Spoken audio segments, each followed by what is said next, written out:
This is Marketing Jam, a show featuring the brightest minds in marketing. Brought to you by Canada Post. Head to canadapost.ca/insight podcast for ideas to add value to your marketing.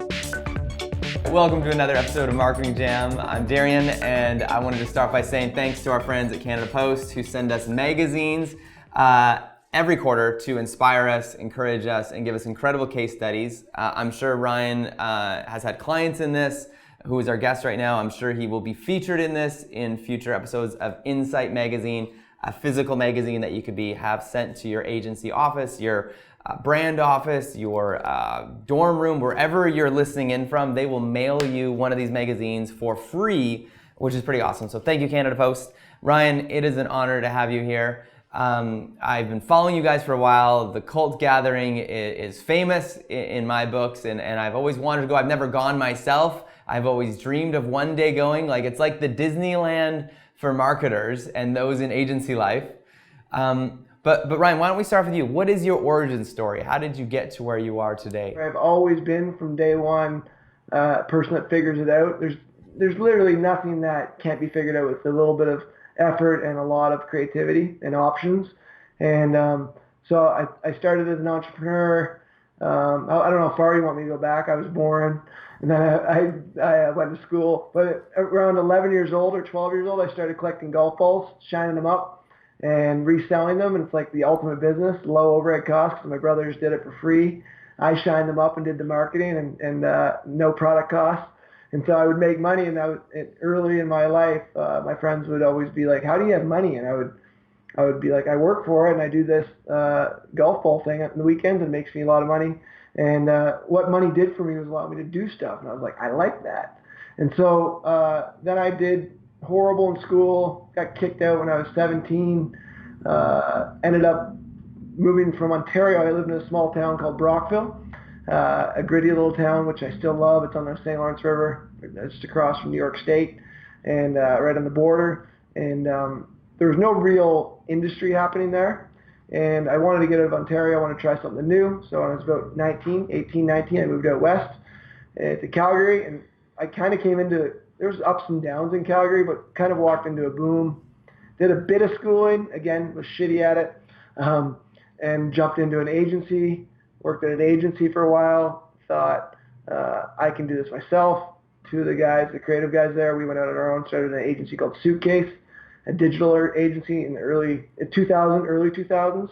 That seems like, I think people will be like, well, that was later in the internet world. No one had websites at that time. They still didn't. So we were knocking on doors saying, "You want a website?" And they were like, "No, that's like we're gambling and porn. That's all that's on the internet, right?" This is what they're saying to me.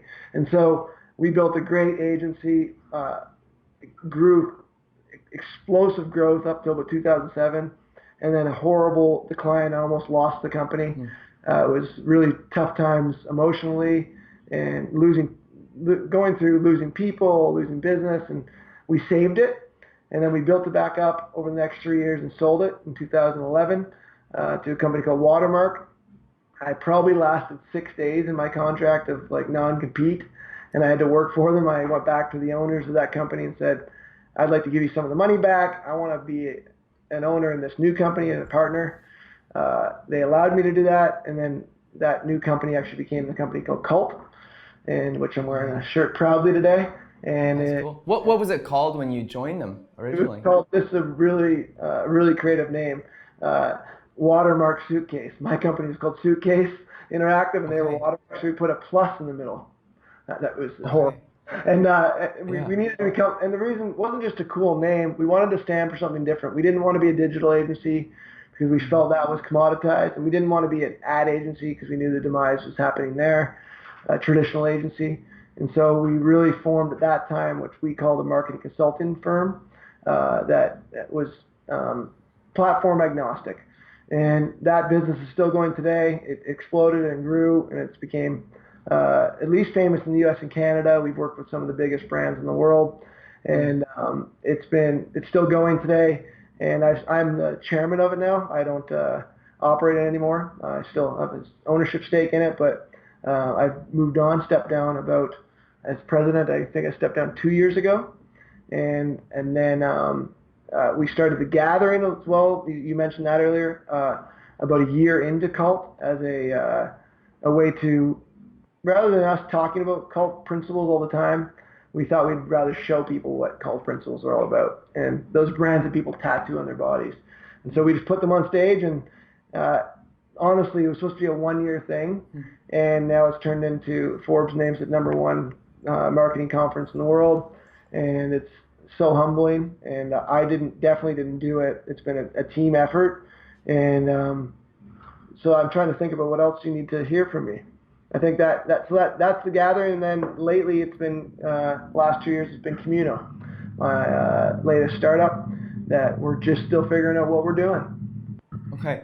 And what is Communo for those that don't know? Yeah, so Communo is a marketing platform or marketplace for agencies and freelancers, or solopreneurs as they call them. And it's a private network. It's not an open marketplace. You can just join. You have to apply to it. And it's the first time that all the right talent is all in one place. We all know about the sharing economy. And as you know this in your marketing, it's agency of record deals are not going away. They're gone, right? The average deal now is 6 to 12 months, maybe 3 months. So the ebbs and flows of running an agency is really hard. Or for those watching, if you don't know this, but our only product is people. And so we sell people's brains and their thoughts, and it's really hard when you don't have long-term contracts to keep everyone on staff. And so there needed to be a solution, and we needed it for our agency because you're really busy 1 month. So for instance, Home Depot would pay us $1 million 1 month in fees, $1.5 million. That's great. The next month they pay us $75,000. The next month they pay us $50,000. The next month it's $2 million. It's just really impossible to manage the volatility. And so we needed a solution for our company. So Chris, my co-founder, and I said, step down from cult, go build this thing. And really the vision for it was simple, was can I just press a button and I can have everyone I need at the press of a button? It's in every other industry, why not here? And so we started that journey 2 years ago, and if I had known how hard it was going to be to build a marketplace, I definitely wouldn't have done it. After 20 years of doing hard work, this has been the hardest. But I'll tell you this: it's the most inspirational, it's the most rewarding, and no one's ever done it right. And there's lots of platforms out there like Upwork and different things like that, and they just don't deliver. They're not bad people; they just don't deliver the right quality. So we're trying to bring all the right talent all in one place.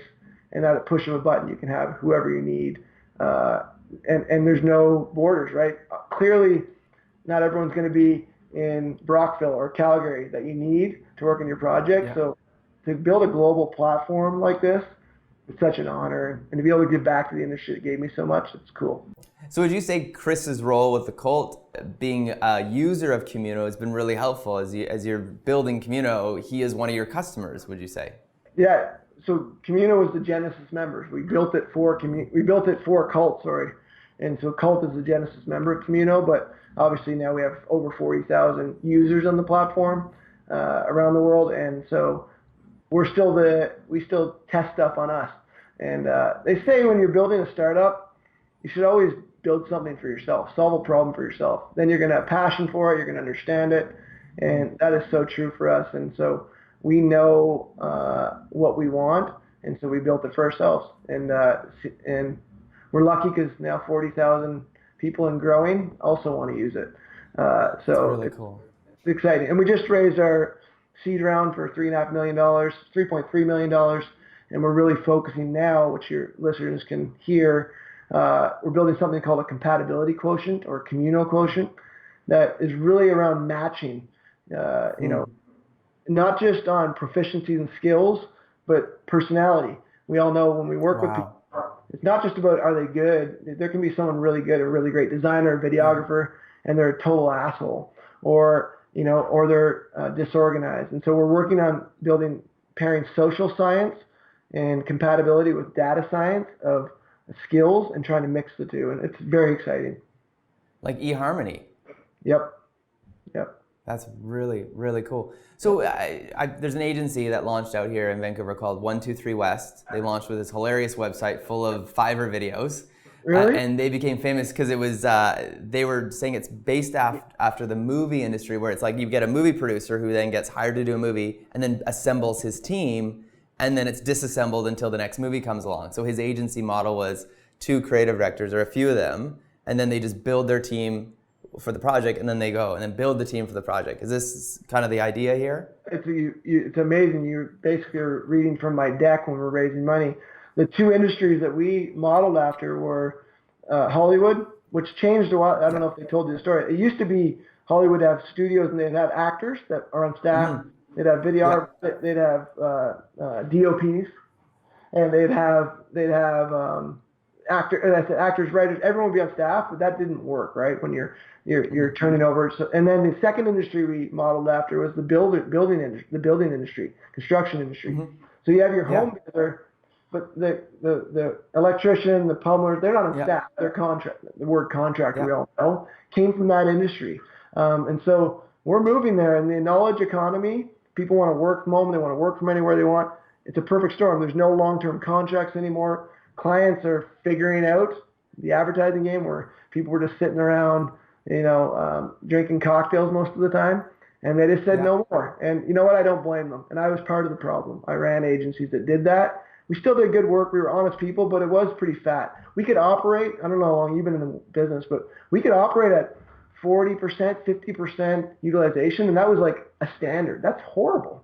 Like, what other industry allows that? So I think we're being, the industry as a whole, it's an important time for us because I think we're going to regain trust because we have to get leaner, and you pay for outputs, not just for time.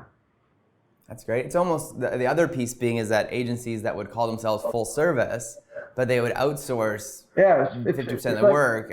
A huge imposter syndrome. I did it, right? You want to say yes, and so I love this. It's actually going to allow people to be experts and also be able to say yes. The full service thing went away. I went to experts or specialty shops, which I think will continue. But I think what Communo and platforms like ours will give, because we're not the only dog in the race. Platforms like ours will give creatives so much infinite scale now, and they can say yes to their clients and say, we can do that. I'm on Communo, and we don't do web design. We're a creative shop, but I have 7 people in my tribe on Communo that can do it for you, and we know they're good. So it's exciting times.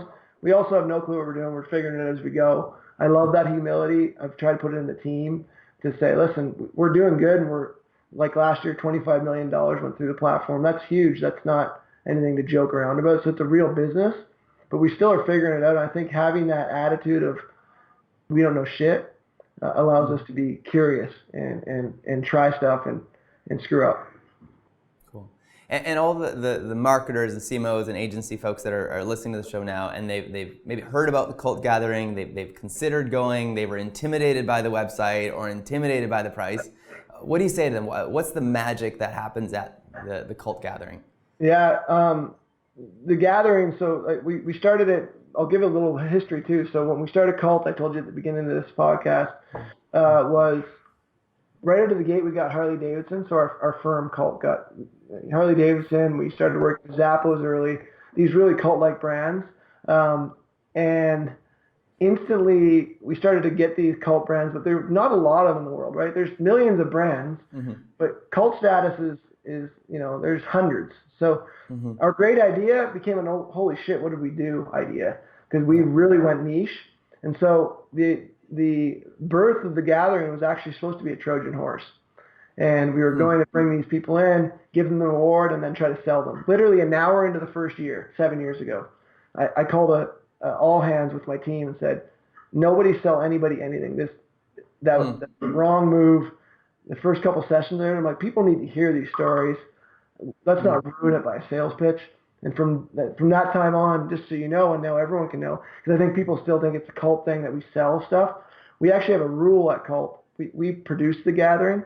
We cannot work with any clients for at least 2 years if they show up at our event, like people we put on stage. So it allows them to be totally safe and protected that they can share stuff, and we're not there to pitch them. Do we love to work with them down the road? Sure, but it's not our mission anymore. We put a rule in place to say that's not going to happen. It's made it more authentic. So what people can expect of that is it's so opposite from other conferences you go to. It's called a summit. It's not handing out business cards. You're not getting cards. You're getting connections. The speakers are walking around the floor. They're not being rushed off places. And it's the reason why is because they know that we set the table. It's not really a come and get clients.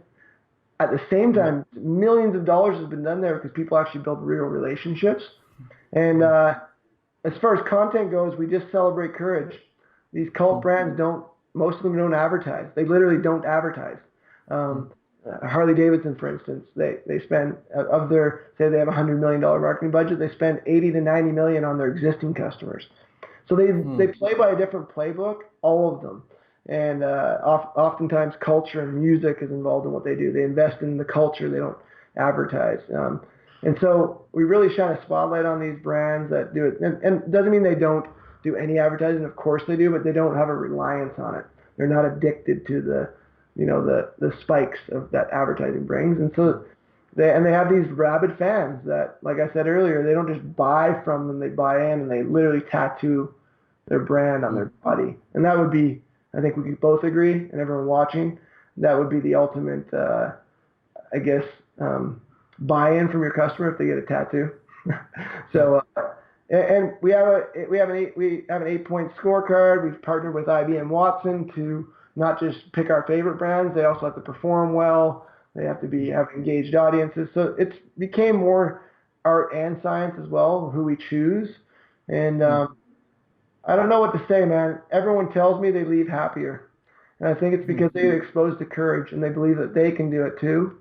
And we, like a music festival, we put the headliners on stage. So this year, like Coke and Spotify, those types of brands are big. But then we also have a category called emerging cult brands. And it's brands like Neutral, which is from BC, Sage. Yeah. We got these other brands that we brought through to say these are brands that are up and coming, but they're playing by the same playbook. So I think everyone feels inspired by the big headliners, but they also get hands-on knowledge of how to do it from these small up-and-comers, and then people just feel connected, and it's fun, man. It's in the Rockies and Banff.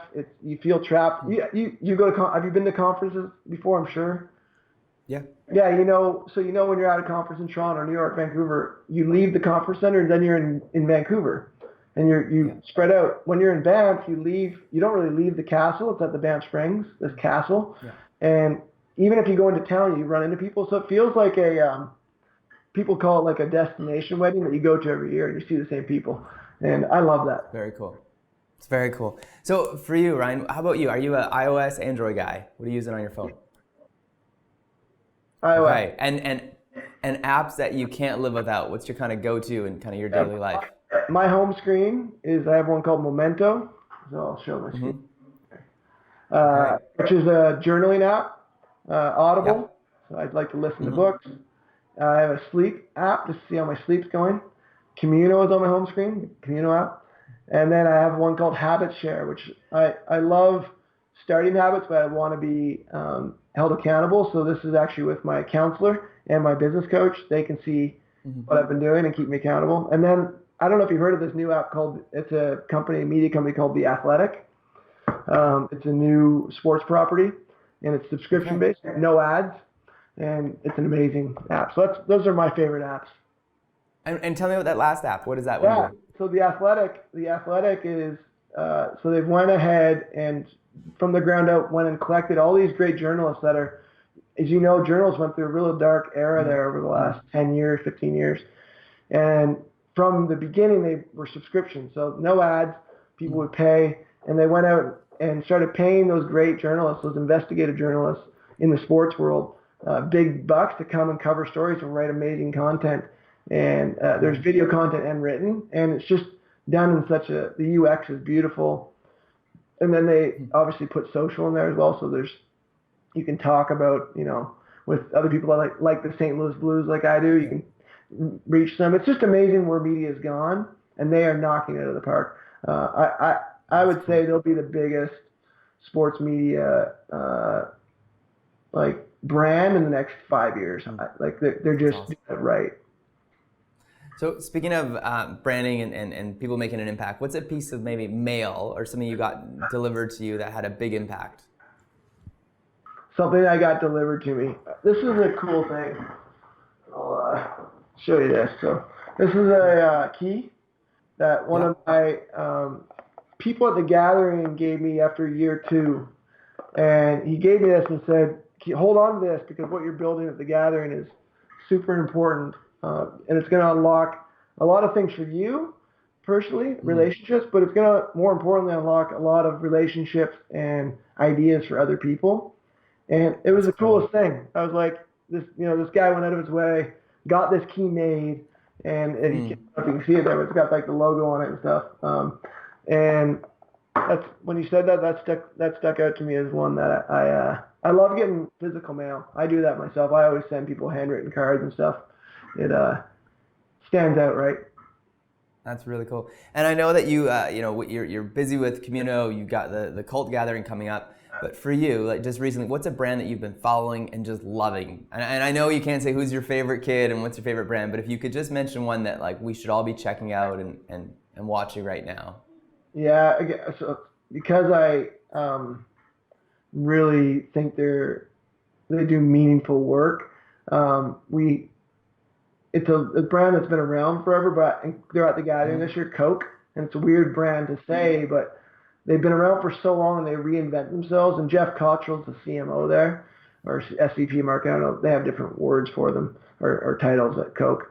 But they're just commitment to continue to reinvent and be part of culture and just be present and give back. He has this awesome line in the video that we played. He's like, we've had an impact on culture, but more so culture than an impact on us. And I love brands that do that. The second one is, even though I was talking about The Athletic, I love what Barstool Sports has done. They will hopefully be at the gathering in 2021, but Erica, their CEO, she really went into a boys' world and revolutionized that industry. And I think they just sold or had a valuation of $450 million, where just 3 or 4 years ago they were $5 million in revenue or something like that. And the reason why is they were true to their brand. They didn't try to please everyone. Most people hate them, and cult brands care less about that. They care about who their core audience is, and so that's a brand I love. And then this is a weird one. I'll throw one more out. I love the Las Vegas brand. Again, they're not for everyone, right? But they landed on what happens here stays here, and they're cool with that. When they did that, I think it was 18, 19 years ago, they were trying to be conferences. They still do all those things, but they just went through the roof. And again, people hate Vegas. And I think to be loved, you got to be hated. And that's something that is hard for people to accept. Ryan, it's been a real pleasure to have you on the show. I've been following what you've been doing for a long time, and it's such an honor. And I hope the cult gathering goes incredible this year. And Communo, people can check it out. So both agency owners or those that are freelancers, it sounds like small agencies, large agencies, whoever you are, check out Communo. Can help you find the right resources and the people you need. Much like movie studios and home builders. Very cool. I like those analogies. Everyone, thank you for joining us on Marketing Jam. Whether you're watching it and you get to see Ryan's cool office, I assume that's where you work, and his cool shirt and his hat. If you're not watching, make sure you check out Ryan and his office. Thank you so much for joining us this week, and we'll see you next week on Marketing Jam.